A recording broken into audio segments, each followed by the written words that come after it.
Today we want to continue our study of the Olivet Discourse. And let's start together here.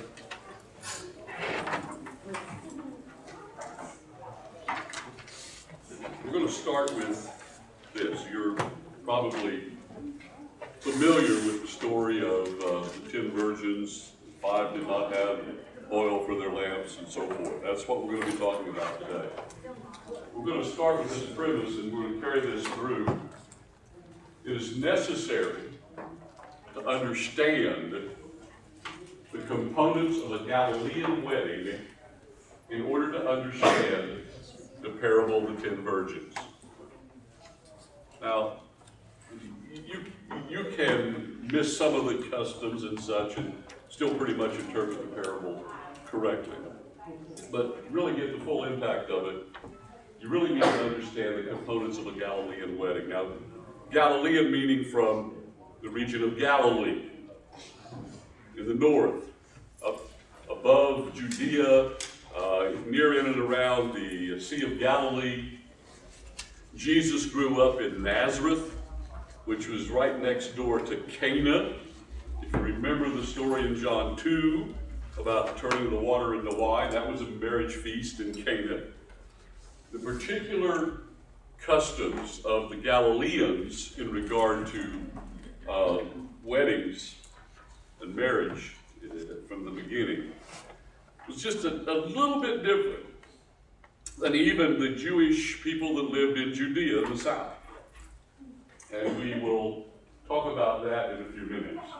Now, last week I said if you wanted to prepare for today's lesson, you could watch the documentary entitled Before the Wrath. And I told you it was for rent on Prime Video and free on PureFlix. I watched it probably a year ago or more. And so I was confident in what it was going to be, and I saw it on Prime Video, I saw it on PureFlix. So I went home last Sunday in the afternoon just to preview it again, and it didn't look right. And what it was is that all the information that pertinent to what we're discussing is more or less pushed back to the end of the video, and I kept fast forwarding and trying to find it, and I didn't see it, and I gave up too soon, and I thought this must be some sort of a follow-up or something, and that's what led to my post on the app. But I thought I was wrong, but I wasn't. That's always pleasant to know. The problem is, what really threw me is I have near perfect recall. But only if I ask my wife. And that I forgot. Because she looked at it and she said, it's the same. And I argued with her, no, it's not. I've looked at it already. And she kept telling me the same. Finally, I give up. Find out she's right, as always. A couple other you folks put on the app also, a couple other sources I did not have. The Hoopla app, which I think it's free. I actually got the app. I never got you have to have a library card, so I never got that far. But then I found out, I had it right to start with. Anyway, but it's, you can get it on Hoopla if you have a library card. And evidently on something called the Real Life Network app. I'm unfamiliar with that. It's a church in California. They just started a network. All right. I think I watched. So I appreciate these extra comments that came in. So it tells me y'all were looking for it, and hopefully you found it. If you found it, and if you watched it, please don't go to sleep in the next 30 minutes, okay? That's what my students do. If they've seen the movie, they're not interested in seeing it in print. So please try to stay awake. But I really believe that, and I thought this would be the case, if you saw the documentary first, it would really help you digest what we're going to have to go through pretty quickly. And it really helps to see it acted out and pictured. Okay, so that's where we're at. So let's talk about the Galilean wedding customs. Remember, Jesus grew up in Nazareth, which was in Galilee. He was a Galilean as far as, where he had lived all his life up until he started his ministry. The wedding customs in Nazareth, same as the wedding customs in Cana, same as the wedding customs in Capernaum, or wherever you might be there in Galilee. So what were they? Well, first off, the father would choose the bride. I actually have some verses to pass out for folks to look up. So we'll do that while I'm talking. So raise your hand if you'd like to read one. These were arranged marriages in those days. Some of us parents and grandparents wish that that was still a tradition sometimes, perhaps.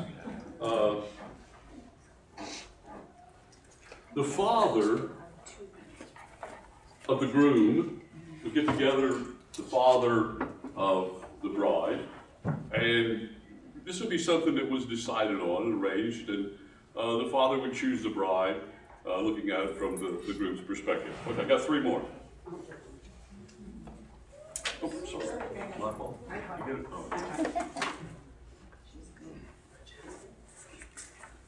Then came a covenant of marriage. Now, there might be some time lapse between this and this. Sometimes the brides were promised in marriage, or it was arranged, kind of not officially or legally yet, when they were quite young. So there may have been some time lapse, but eventually come to a point where there would be a covenant of marriage before multiple witnesses. So the two families would meet in a public place, and there would be a written document, contract, covenant that explained everything that was going to be entered into and so forth. And there would be multiple witnesses there to make it official. I don't think they did anything like sign as witnesses on something. They just were there, be a witness to the proceeding. And that made it official in their customs. Now, what we have to remember here is that, in fact, the bride did have a choice in this. The whole thing was arranged, the covenant was made, they met at this point, but the bride could opt out. The bride had to consent. So it's not quite as bad as it might seem to us here in our modern day mindset. So the bride had to consent to the marriage by drinking from a cup of joy offered to her by the bridegroom. I think this was after the contract was presented and read and the witnesses were there. By the way, if you want to follow along on your handout, you may, but I'm giving you exactly here what's on there. So I didn't put in a lot of blanks. I think there's three, because I just wanted you to just sit back and just soak this in. This is pretty amazing. So at some point then, after the contract was read, the groom would pour into a cup. It might have been a special cup, perhaps, I'm sure it was, but he would offer it to the groom, or to the bride, and she would have two choices, to drink or to hand it back to him. And if she drank of it, that was acceptance. If she handed it back, then everything was off at that point. If she did indeed drink from the cup of joy, the groom then would take it back, the same cup, still with wine remaining in it, and he would take a drink as well, and then he would say this is word for word, pretty much I think what was on the documentary. I got another source, but it's pretty much this: you are now consecrated to me by the laws of Moses. I think what I quoted may have left a few words out there. You are now consecrated to me by the laws of Moses. And at the end he says, and I will not drink from this cup again until I drink it with you in my Father's house. Does that sound familiar? Yeah.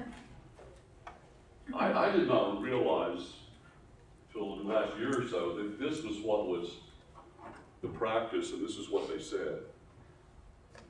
Keep that in mind. And compare Matthew 26:29 to what Jesus said to his disciples on the Last Supper. That's what we're talking about. Who has that one? Matthew 26:29. I tell you, I will not drink from this fruit of the vine from now on until the day when I drink it new with you in my Father's kingdom. So Jesus,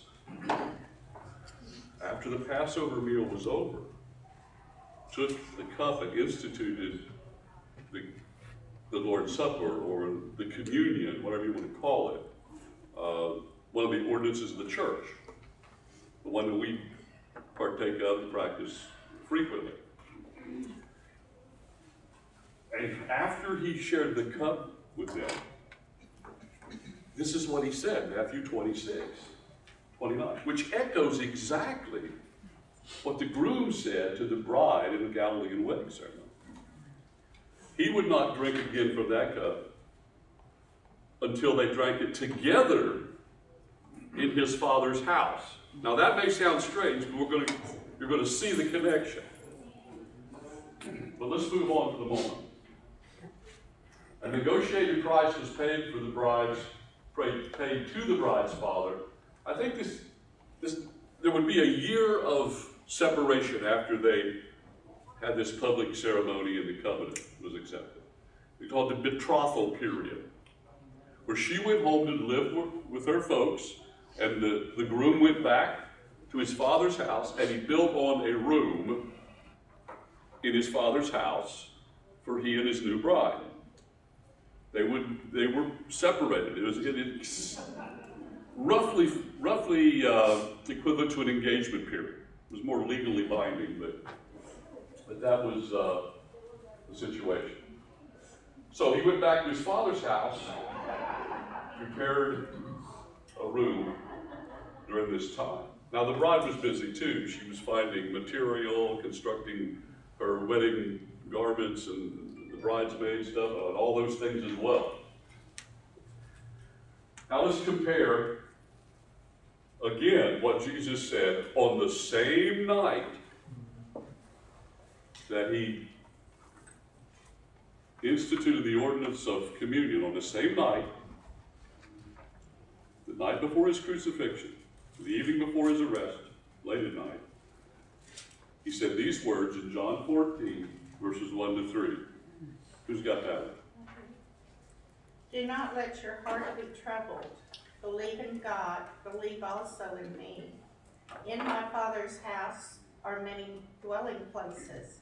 If it were not so, I would have told you, for I go to prepare a place for you. If I go and prepare a place for you, I will come again and receive you to myself, that where I am, there you may be also. He said, I'm going away. I'm going to prepare a place for you. Sound familiar to what we just, it connects. The groom went away, prepared a place, a dwelling place. Then he comes back to get his bride. This is what we'll see in a moment. By the way, the negotiated price, it wasn't so much buying and selling a person, but, you know, I mentioned the betrothal period was more legally binding. She literally was considered the wife at that point. So her upkeep, her support should come from the groom. That's why the price was paid to her father. It was also kind of, you know,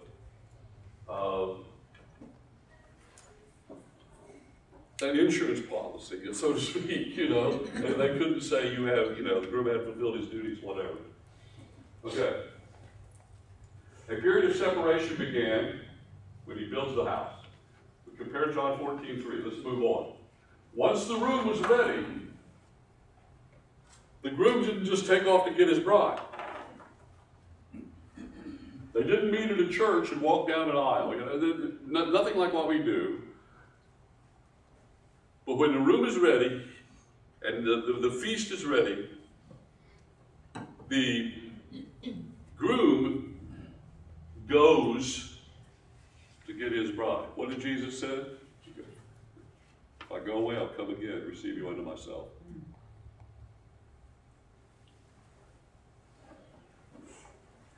But there was still one delay left. He did not go to retrieve his bride until his father told him to go. Nobody knew. The groom didn't know. The bride didn't know. Nobody knew It was kept entirely secret to the Father when that command would come to go and get your bride.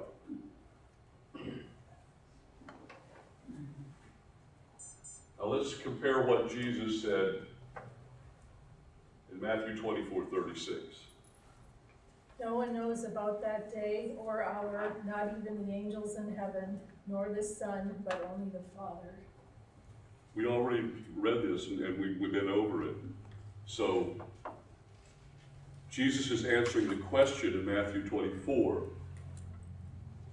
You know, what will be the signs of your coming and all and such. And so he's given them all this prophetic information we've already been over. But he says in 24:36, nobody knows when but my Father. You begin to get the picture that God the Father, Jesus Christ the groom, the church the bride.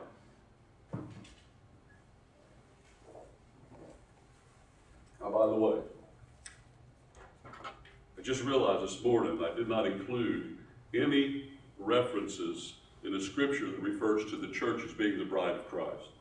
So it's not on the screen, so you might want to take this down if you've got a pen, pencil there. Just write down 3 references, you can look them up later.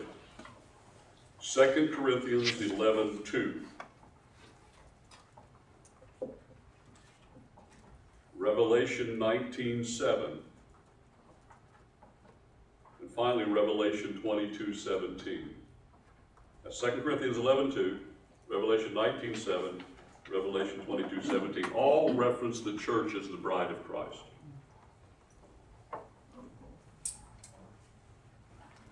Now, here was another unique aspect to the Galilean wedding customs, which evidently was not true in Judea and other parts of the world where Jewish people lived. The announcement from the Father came in the middle of the night. We see that in the parable of the 10 virgins. We're going to come to that in a minute. It's why they need oil for the lamp. I don't really know why it came in the middle of the night, other than it's a picture of something.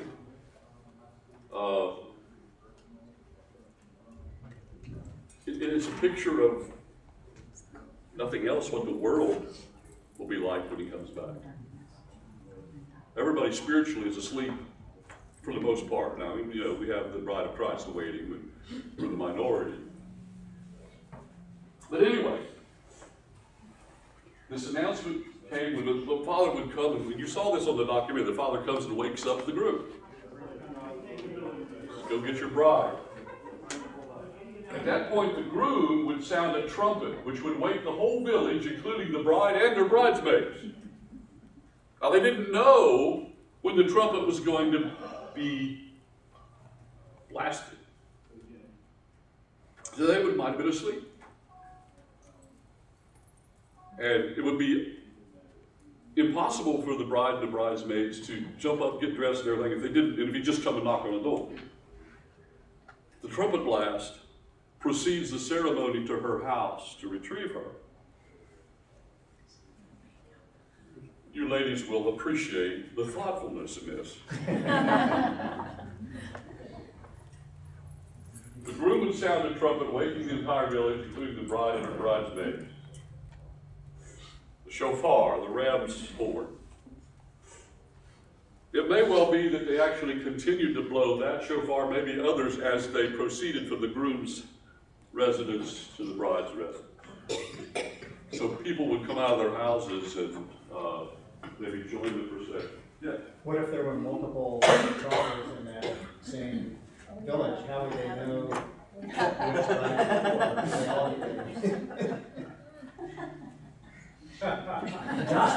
Maybe they joined in. Let's see which one's it. Yeah. I think we'll just controlled it so I they. have no idea. I didn't think of it either. That's You good. guys are amazing. I always get questions in there. What's all that? I think I can maybe give a possible scenario. And it's not on the screen, but from what I read, multiple sources, the betrothal period usually lasted a period of approximately 1 year. So I think it was pretty obvious to the brides and the bridesmaids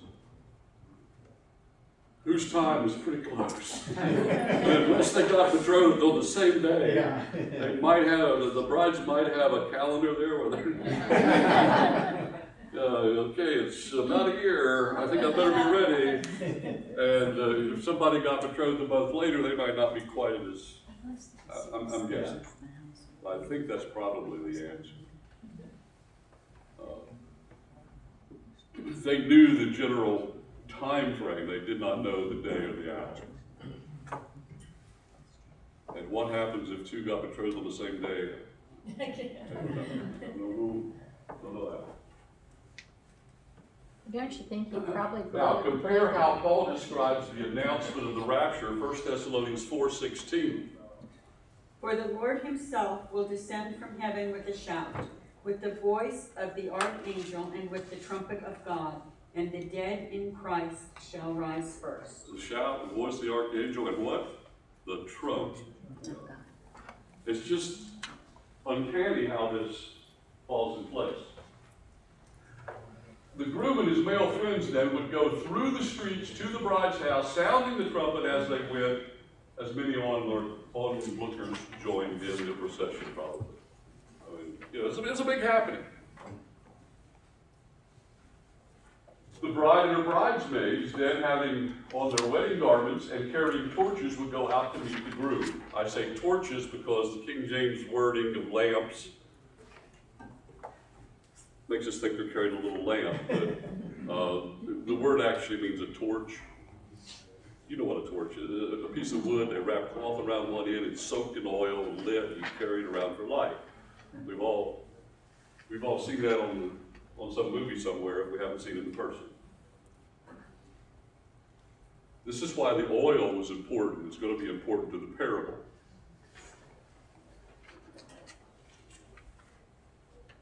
And this is important. The bride and her bridesmaid, wearing their wedding garments and carrying torches, would go out to meet the groom.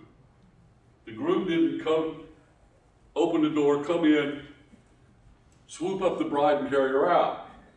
She could hear the groom and the procession coming.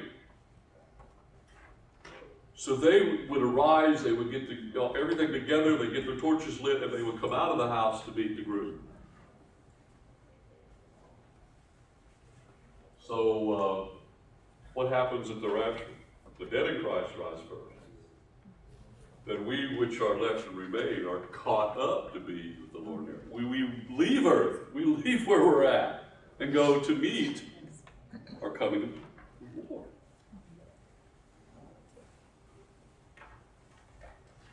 Then the groom's friends would carry the bride back to the groom's house. This is what they referred to as flying the bride to the groom's house. It was a canopied, I can't even think what you call these things. There's a word for it, but it suddenly escapes me. The groom's party. By the way, this is a modern day because that guy's wearing a wristwatch. But we all knew they didn't have cameras back then anyway, right? So she would come out, she wouldn't have a seat, they would literally carry her back to the groom's residence. And they called it flying the bride. She wasn't You ever sing that old song, I'll Fly Away? It sounds a little silly on I'll Fly Away, but no, not really. We will fly away, right?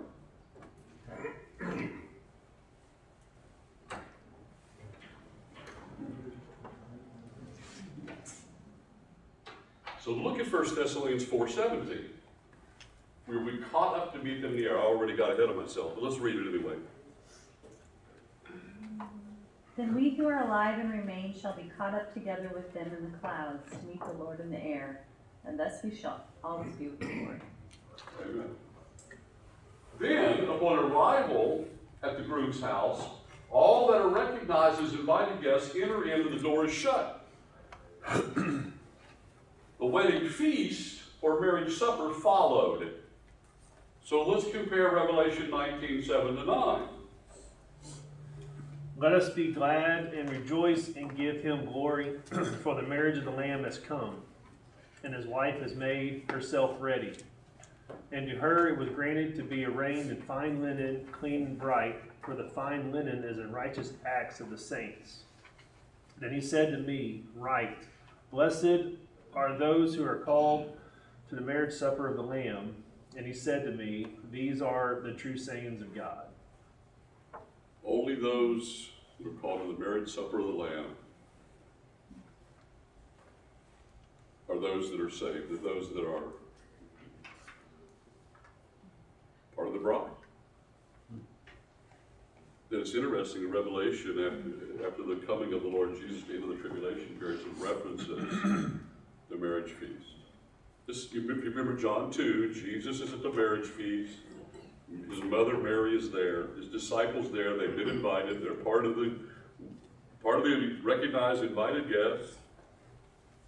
And of course, the groom's father runs out of wine for the feast at some point.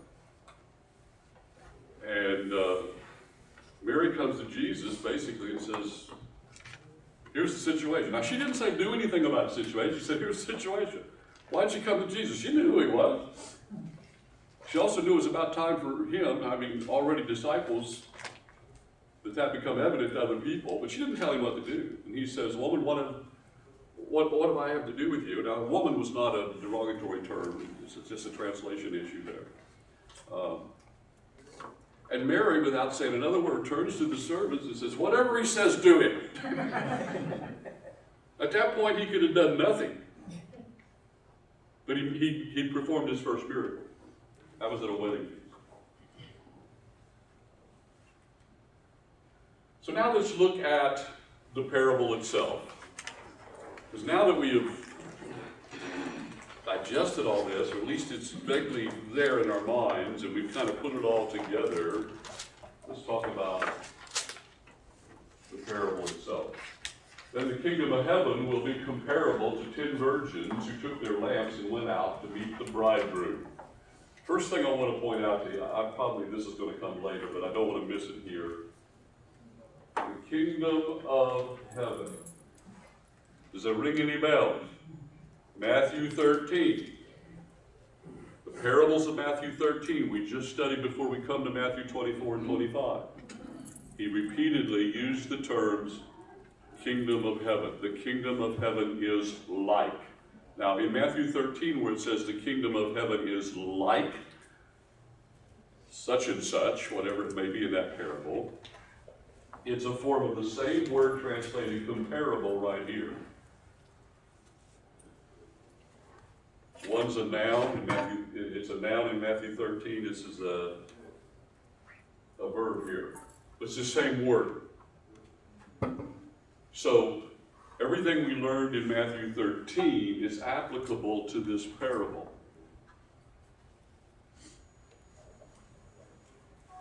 5 of them, it says, were foolish and 5 were prudent. That means 5 were prepared, 5 were wise, they were ready to go.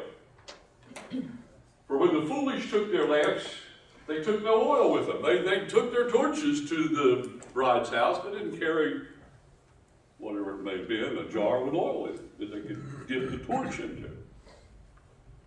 They didn't make preparations. Whether they thought they could borrow it, or whether they thought they would, there's plenty of time, we'll get it, and they didn't, whatever. They didn't have it. But the prudent took oil in their flasks along with their lamps or torches. Now the bridegroom was delayed. While the bridegroom was delayed, they all got drowsy and began to sleep.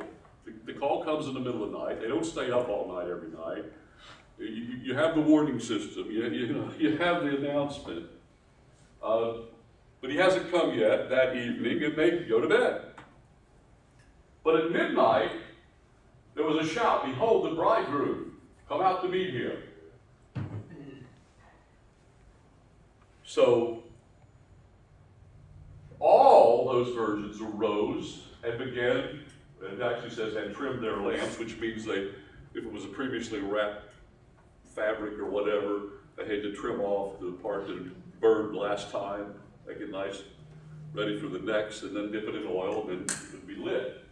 So they all got up and trimmed their lamps. But the foolish said to the prudent, "Give us some of your oil, for our lamps are going out." Well, if you light a lamp that's not sufficiently oiled, it's going to go out. But the prudent answered and said, "No, there will not be enough for us, and you too. Go instead to the dealers and buy some for yourselves." Sounds a little harsh? Maybe. Why wouldn't they share? Well, because they all had to have enough light to get from the bride's house to the groom's house, where they could be identified at night by the fact that they were carrying a torch, number one, and that they were properly attired and so forth, to actually be able to enter into the house. It's midnight, it's after midnight, it's a wee hours of the morning. And there's people coming out of their houses here, and it's all mixed in.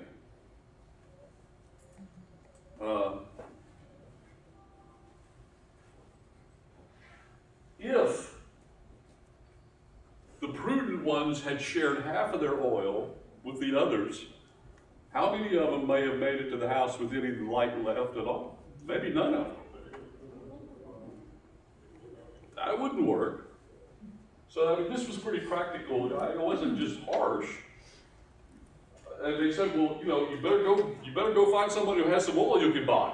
Now that's, I don't know how it was in those days, but in these days, good luck with that one, While they were going away to make the purchase, the bridegroom came, and those who were ready went in with him to the wedding feast, and the door was shut. Once the door was shut, that was it. They came too late. They came and said, no doubt, "But we were supposed to be here. We just ran out of oil." Doesn't matter. When the door shut, it shut. Evidently, they didn't. If you didn't show up in the wedding party when the bride came in with proper identification, you didn't go in.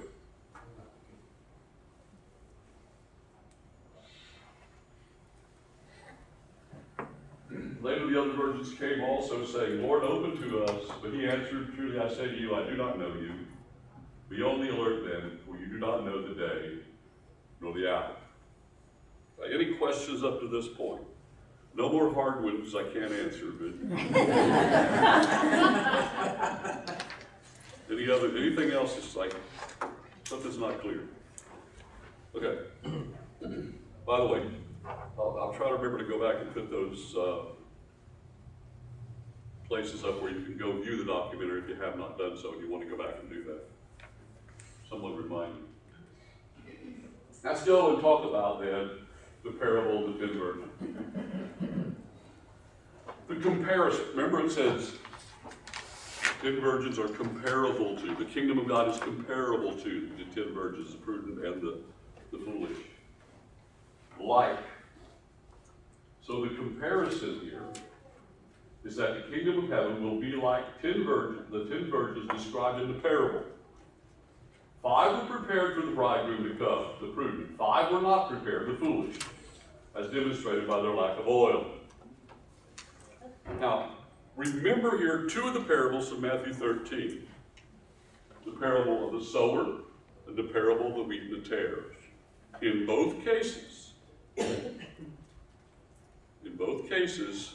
the kingdom of heaven contained those who professed to be believers, but they were not all truly believers. They were religious, maybe they went to a church, maybe they were even active in the church, but they never by faith entered into a personal and saving relationship with Jesus Christ. So there are professing believers and true believers. In the parable of the sower, 1 out of the 4 that's mentioned there, one out of the 4 soils, was the only one that bore fruit. The other, scorched and died, trampled, burned, whatever, did not persevere. Now you go to the parable of the wheat and tares. It's a different parable, but you find the same thing. In this period of time, called the kingdom of heaven, which includes the church age, we'll give you a chart on that again in a minute. During this time of the kingdom of heaven, there will be both true and false people, true believers and false professors that claim to be believers. The wheat, they're the real thing. The tares was a plant that looked like wheat until the harvest, and then it was obvious from the grain it was not wheat. Until the harvest, they couldn't tell. So that's why the landowner says, don't go try to sort it now. You'll never get it right. Wait till they bear fruit, you'll know. So this again is the same thing in the parable of the 10 virgins. 5 truly believers and 5 false professors that get shut out of the wedding feast. Question. Do you think there's any significance to the fact that it's 5 and 5 instead of like 2 and 8?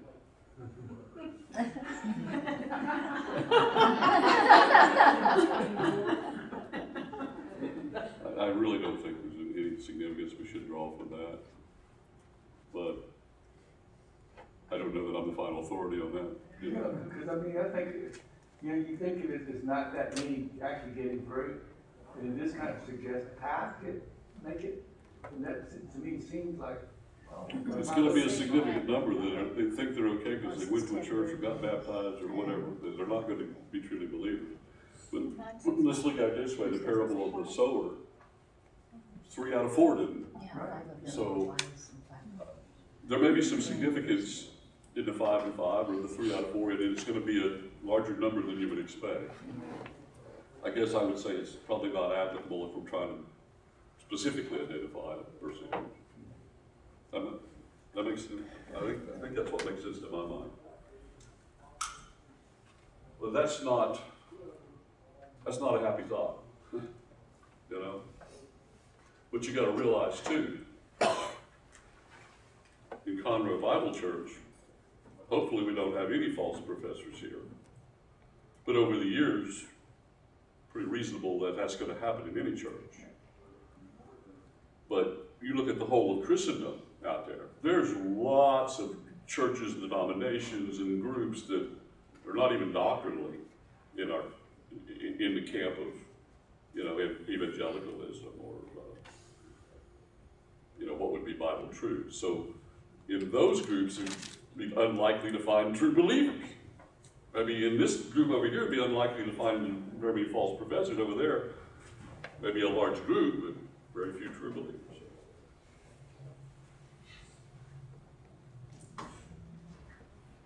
Where are we at? Members of the bride's party require both proper attire and their own torches to be identified and invited to the wedding supper. All bridesmaids, I already covered this, need freshly oiled torch that would last until they arrived at the groom's house, and each bridesmaid, having only a half supply of oil, would have left them all outside, making the sharing of oil a worthless solution. That's just some additional food for thought to help us understand the parable. Those who had to go purchase oil were not there to enter before the door was shut, and so they were not qualified to enter.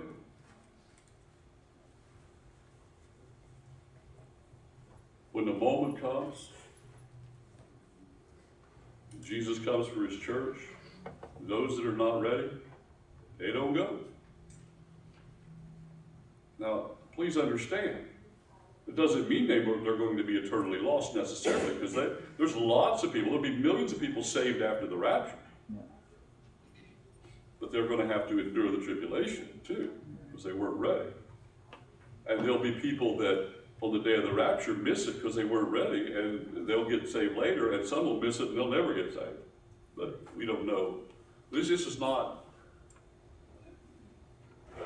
there's some verses in 1 Thessalonians that some people interpret to mean that the strong delusion that God sends up on the earth will mean if you had an opportunity before the rapture, that you'll not get saved after, but that scripture really doesn't say that. That's an extrapolation. I'm sure a lot of those who are not ready, they're false professors, will fall into the delusion that comes about. That's going to come from their own choice of disbelief. But God's grace is going to be marvelously available during the tribulation period. Okay, the singular point, remember parable? A parable is a comparison of two things.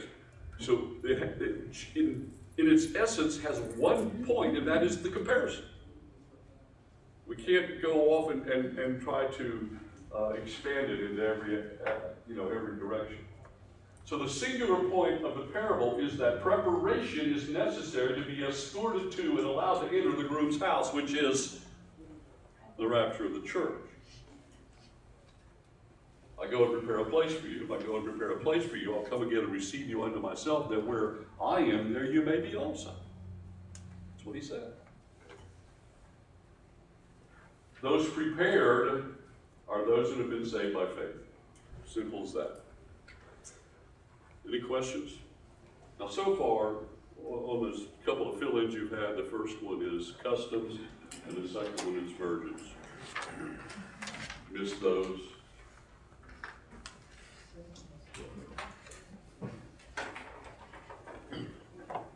So let's move on. The chart I promised you has not showed up because I projected the wrong version. I had another version I inserted the chart, but you remember it. The kingdom of heaven begins with the church beginning, the death, burial, resurrection of Christ, the ascension, beginning of the church. That's where the kingdom of heaven begins. And we know it ends at the end of the tribulation because the last couple of parables in Matthew 13 have to do with judgment of those that do not believe. So it encompasses all the church age plus the tribulation period. And so the parable of the virgins, in a sense, covers the same time period. And that's why those that miss the coming are shut out. Okay. Compare what Jesus said in the previous parable, the householder of the thief, Matthew 24:44. Somebody have that one?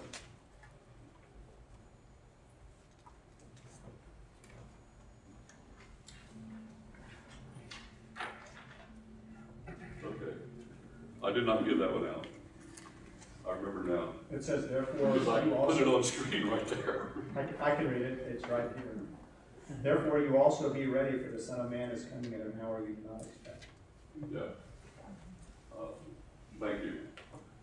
For this reason, you also must be ready, for the Son of Man is coming at an hour when you do not think he will.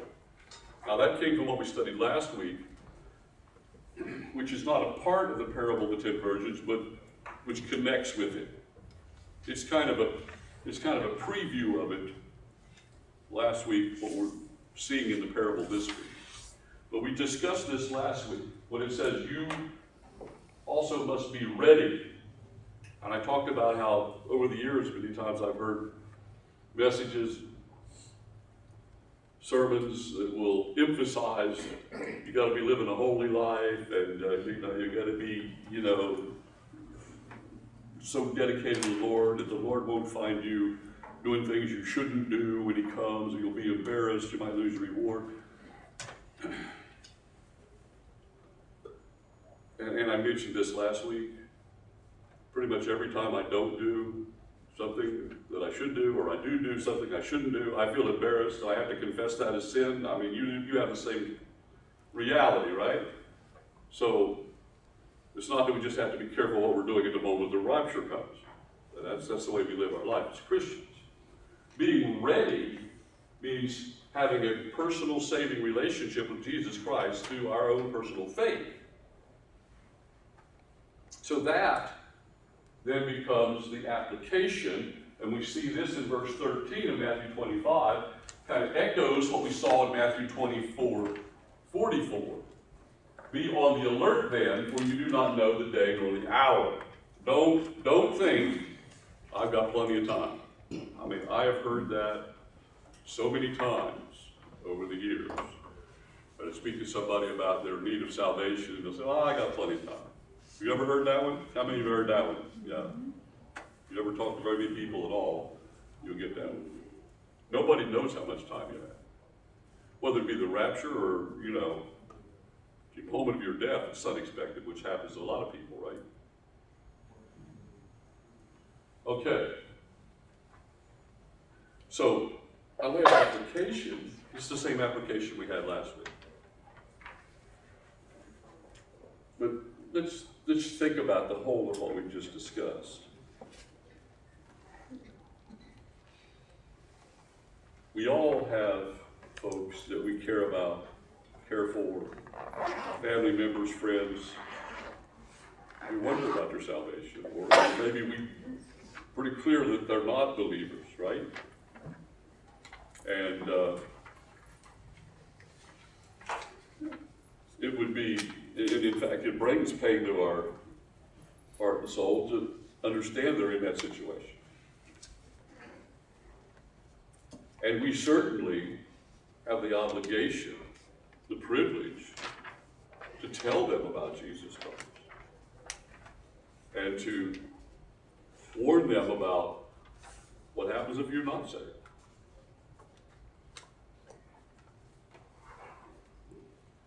And sometimes those people we care about are not even available for us to speak with. Maybe they live far away, and maybe I guess you can do it by email or on your cell phone, but they're just not there every day for us to see and interact with. And in many cases, we've already tried, and they've just said, "I'm not ready yet," or they've said worse, "I don't believe any of that stuff." But we still care about them.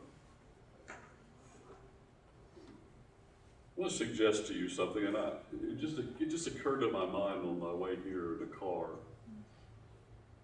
As my wife and I were discussing the application part of this. If you go through the epistles and you read the things that Paul said about prayer,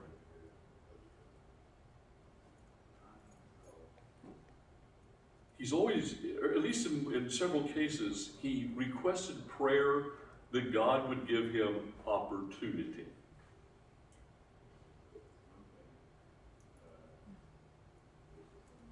He didn't just say, "Lord, send somebody." Oh, yeah, that'd be fine. We can pray that prayer, and that's a good prayer to pray. But listen, sometimes we say to ourselves, it's just so difficult to witness to somebody that I'm close to. That may well be true. I'm not going to deny that reality, which is true in many cases. However, the person that is most likely to get through to that person is the person that's close to them, rather than a stranger. Because they see your life, and they know of your faith, and your witness is powerful in that regard. And Paul was always saying to the churches he wrote to, pray that God would give me an open door. Pray that God would give me an opportunity. So can I suggest to you, by way of a further application, that maybe we put that on our prayer list? I'll just pray for so-and-so's salvation, but pray specifically for an opportunity to speak with them.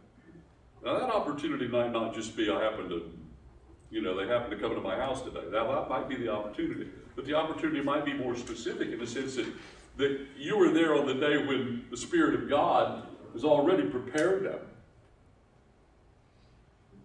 and convicted them. Or they're in some crisis mode. And you can share with them not only just from a heart of I care about your salvation, but You need to look to Jesus. This is an example of it. There's all sorts of nuances of opportunity. Some are greater opportunities than others. So maybe we can pray for opportunity. And for us to be at the right spot, the right moment, that opportunity exists. That might be the only clue we have to it. Anybody else have a question or I just had wanna add something? just an observation. The one before it was where Jesus told the servant to feed the household. And in this one, the bride, obviously, these were all the bride's friends. Like, she wanted all 10 with her at her wedding. So it's people that we know. So maybe our responsibility is to feed the household. I think you hit the nail on the head. Our first responsibility is our household. The first responsibility is our family members and our close friends. And this is what we so often miss. So many times we find it easier to go talk to a total stranger than the person we care about so much. And again, I don't know whys and wherefores that. I know it's reality in many cases. But we have that opportunity there. More than anybody else in the world is going to have that opportunity. I think the sadness is the fact that the bride didn't know the situation of her bridesmaids. The people she wanted with her, the bride herself, didn't realize they weren't ready. Yeah, true. Very true. Yeah, I was interested in this model for marriage. You know, someday Josh may want to consider a model, you know. But, you know, it became a custom, it seems to me, because of things prior, maybe back to Moses' day. And was that a model God gave Moses for the people? I don't know, I haven't read anything like that, but I just wondered what you thought about how that ended up there. Seems like a lot better model than two 16-year-olds going to the Justice of Peace on a whim.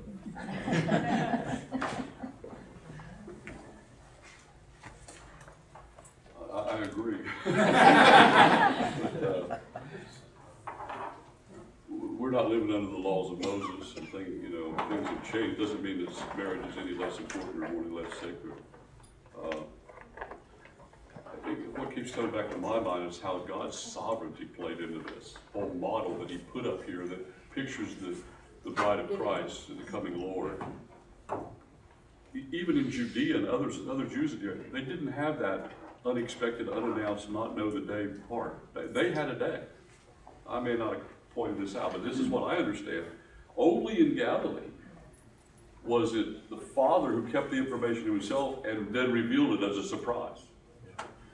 I think there's a practical side too, that if every young man had to work a whole year to build a room for this gal, would that change his mind? It might.